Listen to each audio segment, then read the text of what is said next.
ആരോഗ്യമന്ത്രി വീണ ജോർജിനെതിരായ കരിങ്കൊടി പ്രതിഷേധത്തിൽ റിമാൻഡിലായ KSU നേതാവിന്റെ വീടിനു നേരെ സ്ഫോടക വസ്തു എറിഞ്ഞു.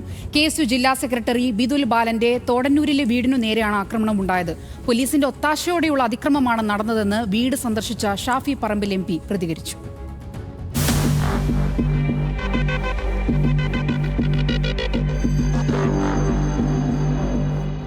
KSU നേതാവ് ബിദുലിന്റെ വീടിന് നേരെ മുഖം മറിച്ചെത്തിയ 3 പേർ ചേർന്ന് സ്ഫോടക വസ്തു എറിയുന്നതാണ് CCTV ദൃശ്യങ്ങളിലുള്ളത്. ഇന്ന് പുലർച്ചെ 2:30യോടെയുണ്ടായ ആക്രമണത്തിൽ വീടിന്റെ ജനൽപ്പാളികളും സൺഷെയ്ഡും തകർന്നു.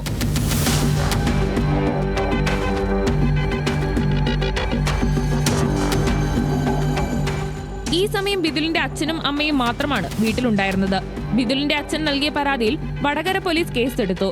പ്രദേശത്തെ CPIM പ്രവർത്തകരാണ് സ്ഫോടക വസ്തു എറിഞ്ഞതെന്ന് കുടുംബം ആരോപിക്കുന്നു. ഭയങ്കരം സൗണ്ടായി.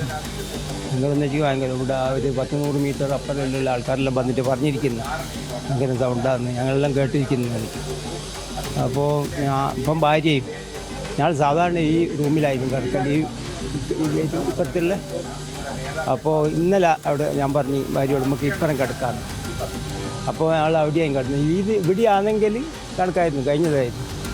ആരോഗ്യമന്ത്രിക്കെതിരായ പ്രതിഷേധത്തിന് പിന്നാലെ ഇടത് സൈബർ ഹാൻഡിലുകളിൽ ഉൾപ്പെടെ ബിദുലിനെതിരെ ഭീഷണി സന്ദേശങ്ങൾ ഉണ്ടായിരുന്നു. ബിദുലിന്റെ വീട്ടിലെത്തി മാതാപിതാക്കളെ കണ്ട ഷാഫി പറമ്പിൽ MP DYFI നേതാവ് ബിദുലിന്റെ വീട് അന്വേഷിക്കുന്ന വാട്സ്ആപ്പ് ചാറ്റ് പുറത്തുവിട്ടു. ഇവിടുത്തെ DYFIയുടെ മേഖലാ സെക്രട്ടറി ഉൾപ്പെടെയുള്ള ആളുകൾ നടത്തിയ ചാറ്റിൽ ഇവന്റെ വീട് എവിടെയാണ് എന്ന് സ്ഥിരീകരിച്ചു കൊടുക്കുന്ന ചാറ്റിന്റെ ദൃശ്യങ്ങൾ ഇത് ശരിയാണെങ്കിൽ ആ ഗ്രൂപ്പിൽ എന്താണെങ്കിലും കോൺഗ്രസ്സുകാരുണ്ടാവില്ലല്ലോ, അവർ തന്നെ പുറത്തുവിട്ടതാവുമല്ലോ. ഇതിനോട് യോജിപ്പില്ലാത്ത ആളുകൾ ശരിയാണോ അല്ലേന്ന് പോലീസ് പരിശോധിക്കട്ടെ. അക്രമം നടത്തിയവരെ കുറിച്ച് സൂചന ലഭിച്ചിട്ടുണ്ടെന്നും അന്വേഷണം നടക്കുകയാണെന്നും വടകര DYSP അറിയിച്ചു. റെയിൽവേ സ്റ്റേഷനിൽ മന്ത്രിക്കെതിരെ കരിങ്കൊടി കാണിച്ചതിനെ തുടർന്ന് അറസ്റ്റിലായ ബിദുൽ ബാലൻ റിമാൻഡിലാണ്.